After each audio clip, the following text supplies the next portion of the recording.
Hello guys, आज इस part 3 में केमिकल रिएक्शन एंड इक्वेशन की सीरीज़ के अंदर हम करेंगे टाइप्स ऑफ केमिकल रिएक्शंस। इसके अंदर पहला रिएक्शन जो कि है हमारा कम्बिनेशन रिएक्शन। कम्बिनेशन रिएक्शन से आप क्या समझते हैं कि किसी भी दो सब्सटेंस को दो या फिर दो से ज़्यादा सब्सटेंस को जब हम कंबाइन करते हैं तो एक नया सब्सटेंस बनता है और उसे हम क्या बोलते हैं, कम्बिनेशन रिएक्शन। एक सिंगल प्रोडक्ट हमें मिलता है, इसे हम कम्बिनेशन रिएक्शन बोलते हैं। तो इसके अंदर हमने सबसे पहले क्या किया, एक एक्टिविटी यहाँ पे हमें गिवन है जिसके अंदर उन्होंने कहा है कि आप कैल्शियम ऑक्साइड या फिर क्विक लाइम, जिसका हमारे पास जो उसका इक्वेशन के अंदर अगर हम उसका वो देखें केमिकल फॉर्मूला होता है CaO। अब उसके अंदर हमने स्लोली वाटर को ऐड करना है। तो हमें ऑब्जर्वेशन पूछिए कि अगर ऐसा हम करते हैं तो हमें क्या मिलता है। तो हम देखते हैं कि रेज इन टेम्परेचर, हमारा टेम्परेचर जो है वो इंक्रीज होता है, ये हमें पता चलता है। तो इसी रिएक्शन को अगर हम ध्यान से देखें, ये जो रिएक्शन है ये काफ़ी बार पेपर के अंदर पूछी जाती है और ये सबसे इम्पोर्टेंट रिएक्शन में से एक है इस चैप्टर की। तो जो हमारी रिएक्शन है वो क्या है, CaO प्लस H2O। CaO क्या है, हमारा क्विक लाइम। उसके अंदर जब हमने पानी को मिक्स करा तो हमारे पास क्या बना, slaked lime, CaOH whole twice plus heat. जो हमने ये रेज इन टेम्परेचर था, जो टेम्परेचर में इंक्रीज आया, उसी को हमने इक्वेशन में हीट के रूप में प्रेजेंट कर दिया।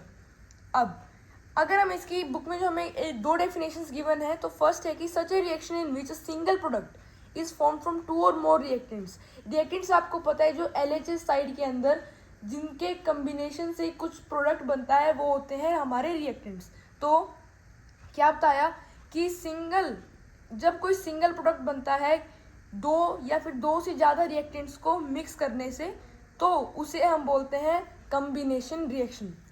अब इसकी पहले मैक्रो डेफिनेशन को रीड करेंगे, उसके बाद जो हमें एक बुक्स गिवन है डू यू नो को, हम उसको ध्यान से पढ़ेंगे। तो हमारी जो नेक्स्ट जो हमें दूसरी लैंग्वेज में गिवन है वो क्या है, जब दो या दो से ज़्यादा सब्सटेंस को कंबाइन करते हैं, मिक्स करते हैं। सब्सटेंस के अंदर क्या है, हमारा एलिमेंट्स भी हो सकते हैं या फिर वो कंपाउंड्स भी हो सकते हैं। To form a single product, कोई एक सिंगल प्रोडक्ट को बनाने के लिए उसे हम बोलते हैं कम्बिनेशन रिएक्शन। एग्जाम्पल C+O2, हमारा क्या बनता है, CO2 कार्बन डाइऑक्साइड। दूसरा हाइड्रोजन प्लस ऑक्सीजन, हमारा क्या बनेगा, अगर इन्हें मिक्स करें तो H2O। यहाँ पे हमारे पास सिंगल प्रोडक्ट है। तो ये कुछ आगे हमारे एग्जाम्पल्स कम्बिनेशन रिएक्शन के।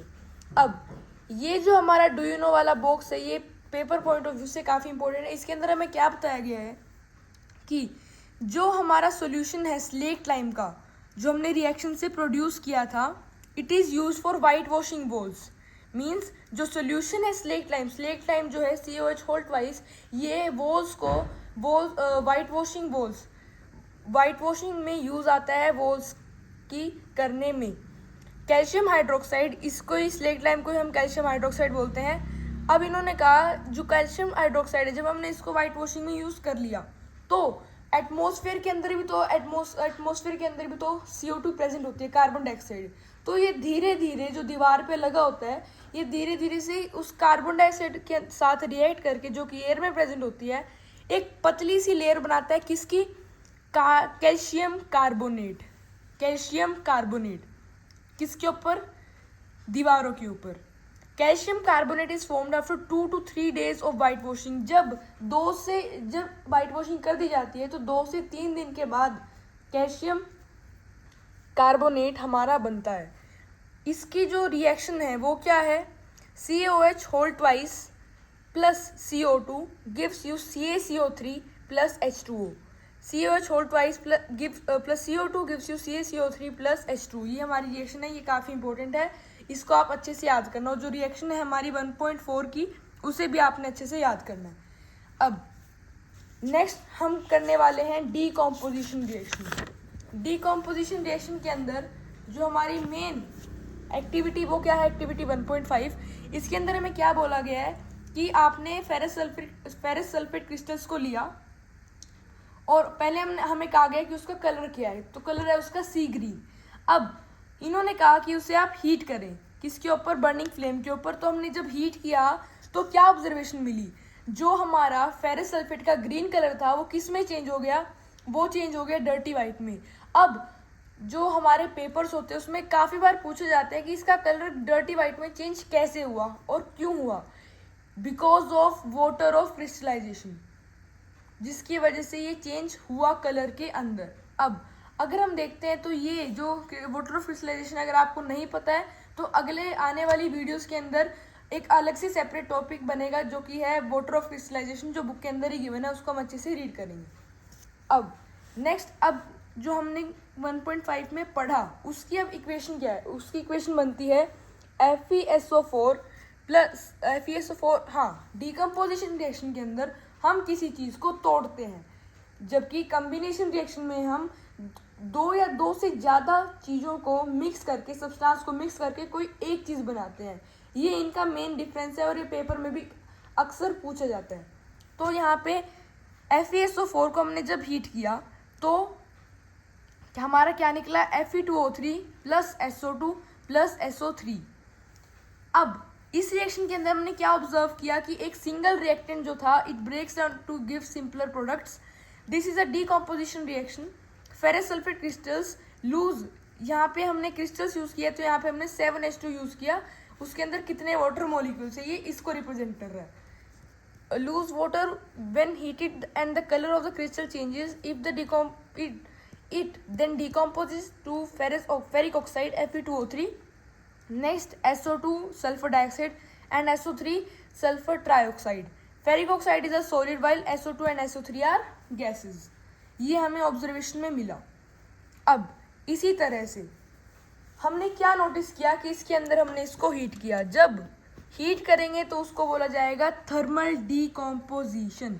क्या बोला जाएगा, थर्मल डिकम्पोजिशन। ऐसी एक और एग्जांपल है किसका हमारे पास, थर्मल डिकम्पोजिशन का, जो कि है CaCO3 को हीट करेंगे तो हमारे पास बनेगा CaO प्लस CO2। जब लाइमस्टोन को हीट करेंगे तो क्विकलाइम और CO2 साथ में निकलेंगी। नेक्स्ट हम किसके बारे में बात करेंगे, एक्टिविटी 1.6। एक्टिविटी 1.6 के अंदर हमने लेड नाइट्रेट पाउडर को लिया है और हमने उसको तो बॉईल किया, तो हमें क्या ऑब्जर्वेशन मिली, एमिशन ऑफ ब्राउन फ्यूम्स। हमें ब्राउन फ्यूम्स की एमिशन मिली जो कि किस चीज़ की है, नाइट्रोजन डाइऑक्साइड की, NO2, और किस कलर की है, they are reddish brown in colour, reddish brown in colour. अब इसके हम रिएक्शन पढ़ेंगे एक्टिविटी 1.6 की।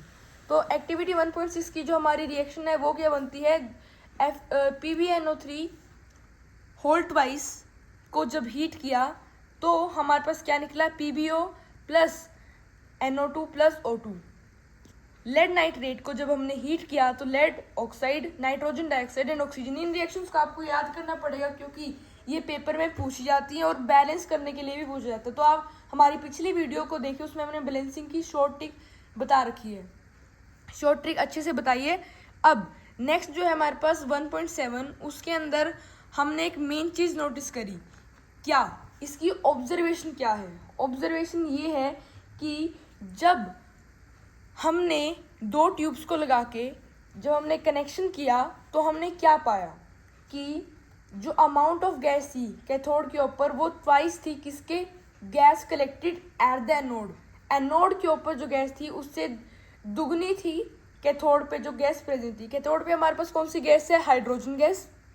जहाँ दूसरी ओर तो एनोड के ऊपर हमारे पास कौन सी गैस आ रही है, ऑक्सीजन गैस, H&O। ये हमारी दो अलग अलग गैसेज हैं। नेक्स्ट हमारे पास एक्टिविटी 1.8 है। 1.8 के अंदर हमने क्या देखा कि हमने सिल्वर क्लोराइड को लिया, उसको अगर हमने हीट किया तो क्या हमें पता चला, इसको हमने मेन क्या आता है कि हमने इसको सनलाइट के बेस पे किया, जबकि पिछली वाली को हमने किसके बेस पे किया था, हीट के ऊपर।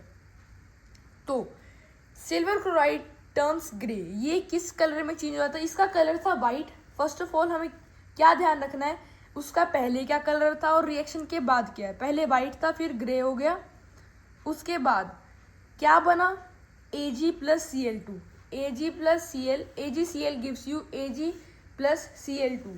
तो ये था हमारा दूसरा